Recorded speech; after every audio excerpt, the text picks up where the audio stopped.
Hello, this is Haley from Starlight Cafe, and today we're going to be reviewing Wednesday Season. So to give a non-spoiler review of Wednesday Season 1, you have this girl, Wednesday, your titular character, who has a problem with being kicked out of schools, and she ends up at this school for, quote, outcasts, which are just students who have something strange about them, in the sense that, in this case, this usually being there's some sort of monster or humanoid creature. So werewolves, vampires, things of that nature, which Wednesday doesn't really fit into that category, but she's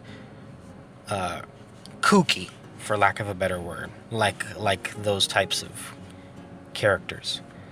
So that's what makes her special enough to be at this school. That and her mother was at this school. Wednesday doesn't want to be at this school, but then it turns out that there is a sort of a murder mystery to solve, and that's basically what this season is. This is a murder mystery that Wednesday is trying to solve. That's the plot. However, I should mention that the real draw here is Wednesday is one of those characters who tends to sabotage themselves because they want to do everything themselves, and they're closed off. They struggle with connecting with people because they have this sort of insecurity about being perceived as weak. So if you're into that type of character arc, or you're just into murder mysteries, this is a phenomenal murder mystery. I highly recommend this. If you don't want any spoilers from this point forward, I'm going to give you to the count of 3, and then I'm going to continue on with the rest of my review. If that's the case, have a wonderful day, and I'll see you next time. 1, 2, 3. Thank you to those that have stuck around. I appreciate you sticking around to listen. So, the first thing I should talk about is Wednesday herself. When I first saw this, I wasn't all that interested in Wednesday. Actually, I quite disliked her. But that was the first time I watched, because I initially watched this, maybe the first 2 to 4 episodes. Hard to know where I left off with my partner, because I ended up not continuing along with them for one reason or another, and I ended up forgetting most of everything that I had watched by the time I went around to watching it again for this review. So that kind of works to my favor in the sense that this is a mostly blind review. But my first time around, I didn't really like Wednesday. However, this time around, I liked Wednesday because I didn't like Wednesday. And also Wednesday was just more charming because their morbid jokes, just, I don't know, they hit me better this time around. And I appreciate their character a lot more. And maybe that is because I've finished the season, so that I can do that. But yeah, Wednesday is definitely very well written, and you really hate to see them sabotage themselves, for lack of a better word. You know, every time somebody reaches out a hand to help them, they slap it away, or, you know, an opportunity presents itself to connect with them and really make friends, and it's just business with her. Wednesday will manipulate to get what it is that she's looking for, if she needs to. And she gets better at it towards the end, which is good. I'm interested to see where her character goes next season. Also, Wednesday's relationship with her mother was kind of, I thought we were going to get more elaboration on that.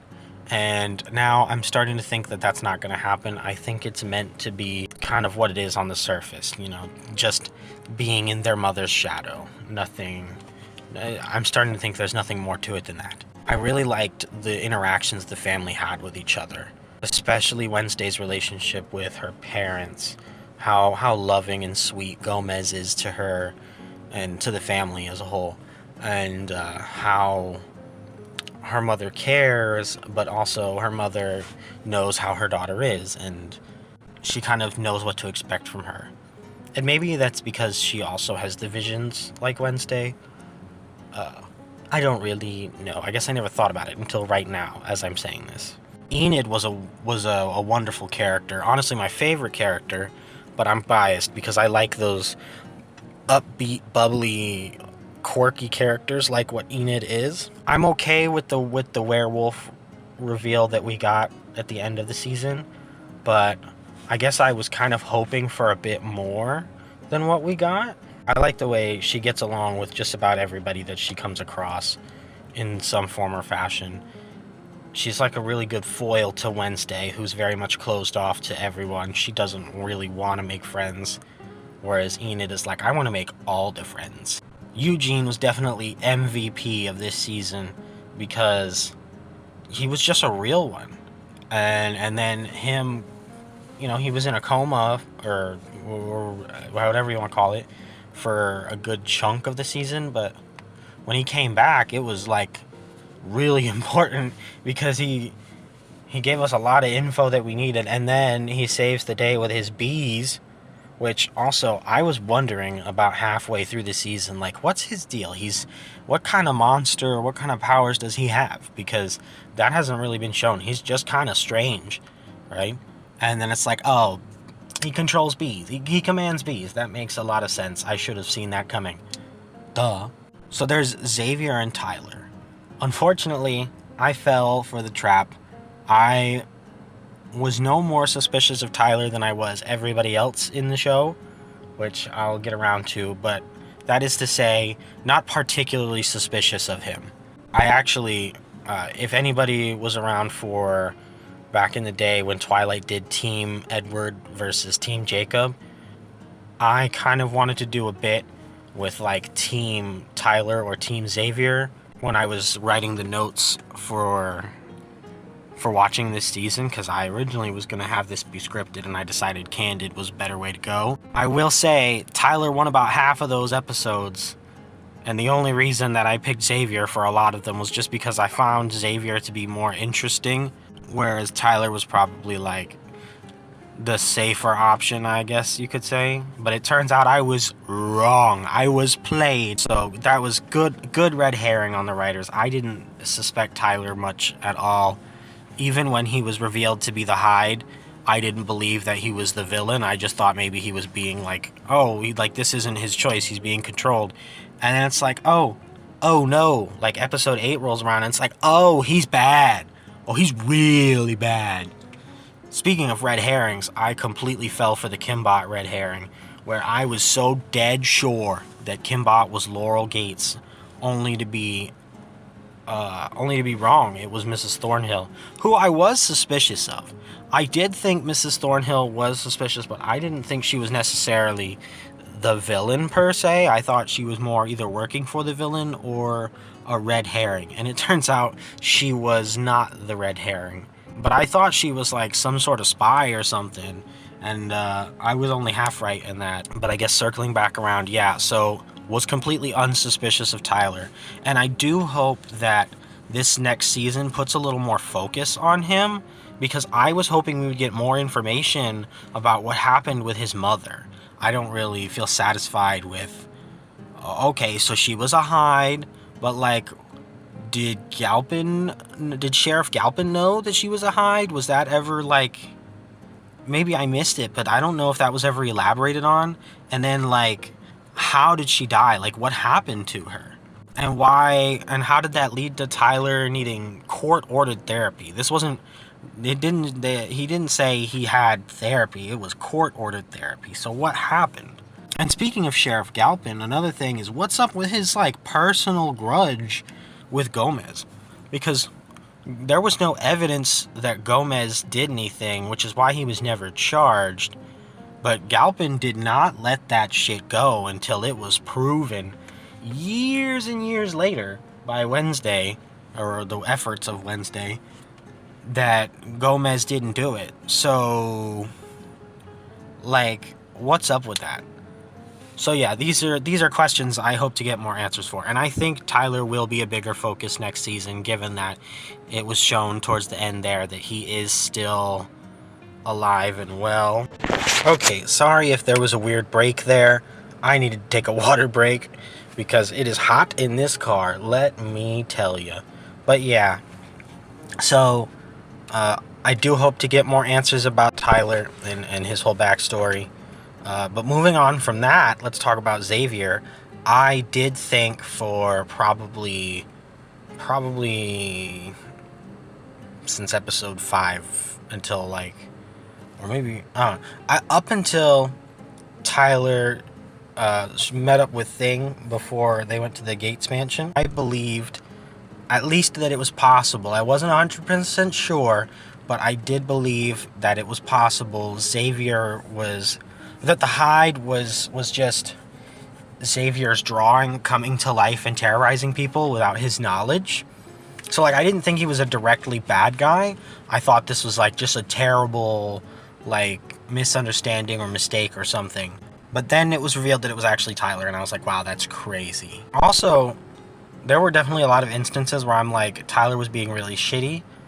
And then, or maybe I should say, where Tyler was being a bad guy. But not the bad guy, but like just, a real jerk. And then there were times where I'm like, nah, like, Xavier is so real for that.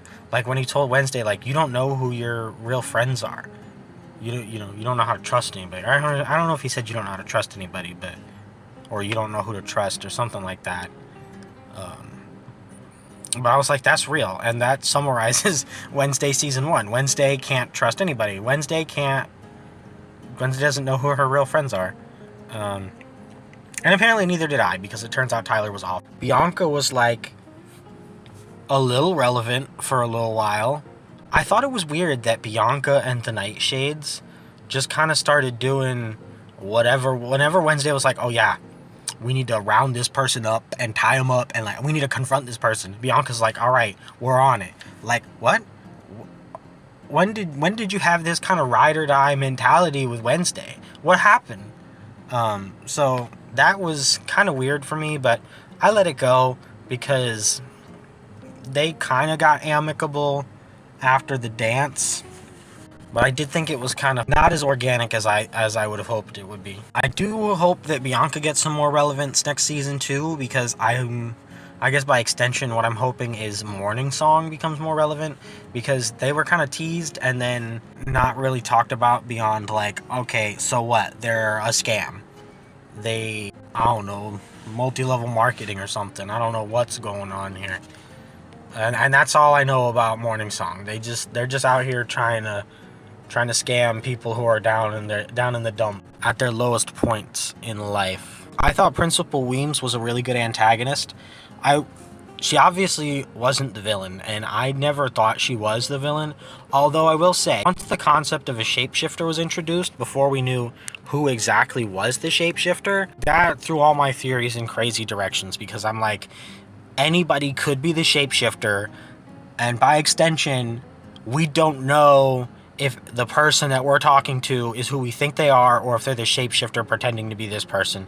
So, like, literally everybody is a suspect. And that's what I was talking about earlier when I said I didn't suspect Tyler any more than I suspected anybody else. In the sense that I felt like literally anybody could be framed as not the good guy at any point here. And then the crazy thing is when the dance rolled around, I'm like, okay, cool, so we can rule out anybody who was at the dance, because it would have they would have had to have gotten to where they were from the dance. And in my head, that made no sense. But then when I thought about it later, after I had already made that note and theorized and little crazy person bulletin board, not that there was an actual bulletin board, but crazy person bulletin board, then I realized, well, Wednesday got there from the dance. And wouldn't you know it, my logic, in fact, did not track, because both of the guilty parties were at the dance. I don't think really most of the characters beyond that group that I just talked about was really all that special or relevant. Ajax is cute and funny, I guess. And there's the kid who's like the mayor's son. He'll probably be more relevant next season, I would imagine. But he just wasn't like as important as these other characters for me to talk about. Fester, I will say, I did not like Fester. But I appreciate what I think Fester was supposed to represent that episode, which was, if Wednesday keeps on down this, like, lone wolf path, like, this is, like, possibly how she could turn out. Not as weird, per se, as Fester is, but how Fester doesn't really have, like, he's just kind of out there by himself, and doesn't seem to understand social cues, actually. I thought he was, like, a representation of that, and I could be wrong. But that's okay, because that's the beauty of art, is you can interpret things your way, and it may not be the original intention, but uh, that's what I walked away with based on my personal experiences. I didn't like this Crackstone guy. Actually, let me talk about the prophecy really quick. I spent almost the entirety of this season believing that the prophecy, quote unquote, was a red herring, and this was actually a depiction of the past that characters were treating as a prophecy of the future. Because I thought that, because Goody and Wednesday look alike, that they were mistaking a depiction of Goody as a depiction of Wednesday, and that's why Crackstone was in the painting, because it was actually Goody killing Crackstone or something of that nature. So I was wrong about that, but I was dead sure that that's what was going on. Now, however, to counter that, what I was right about from the moment I heard about it was when it was revealed that the monster or whoever was collecting body parts. I was like, oh, that's to bring someone back to life. Now, I thought it was going to be the father of Garrett Gates, or maybe Garrett Gates himself. I didn't initially suspect Crackstone until we got much later in. And I was like, well, they could be bringing back Crackstone. But I wasn't really sure, why they would bring back Crackstone. Obviously, it turns out that that was what they were doing, and it was on some vengeance craziness, but, I thought that was silly. And then I thought he was kind of a lame villain, or just an underwhelming villain. I did the math, but I forgot the math because I don't have my notes in front of me. But he was on screen for all of maybe a couple of minutes and really didn't do much. Let's see. He knocked somebody over, he burned some stuff down, but really nobody got hurt in the time that he was on screen. I found the actual villains, the ones that were present for the whole story, Mrs. Thornhill and Tyler, I found them to be much more intimidating and compelling villains, and Crackstone was just kind of like a fancy, showy climax final battle type of thing, is how I would best describe my feelings on that whole situation. I really did not care about Crackstone at all. We're in the last hour of the end of the season, and I don't think a season 2 was guaranteed yet when this came out. So I just assumed all right, everything's gonna be fine. I mean, clearly people are still alive because it's, season 2 was already out by the time I watched this. So I guess we'll see what they do with season 2. That'll be fun, because Crackstone is now completely irrelevant, I feel like. Unless they bring him back. Oh my gosh, I'd never considered this.